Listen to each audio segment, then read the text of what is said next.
కడపలో సీఎం చంద్రబాబుపై మాజీ డిప్యూటీ సీఎం వైసీపీ నేత అజంత్ భాషా మండిపడ్డారు. వెన్నుపోటు రాజకీయాలు, అబద్ధపు హామీలతో అధికారమే పరమావధిగా భావించి ప్రజలందరినీ చంద్రబాబు మోసం చేశారని అజంత్ భాషా అన్నారు.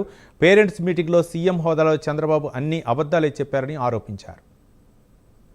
రాజకీయాలు అన్ని అబద్ధపు హామీలు, అసత్యపు హామీలు, కేవలం అధికారమే పరమావధిగా భావించి ప్రజలందరినీ కూడా మోసం చేసిన వ్యక్తి మరి ఈ దేశంలో ఎవరైనా ఉండాలంటే ఒక్క చంద్రబాబు నాయుడు మాత్రమే అని చెప్పి కూడా మరి ఈ సందర్భంగా తెలియజేసుకుంటున్నాను.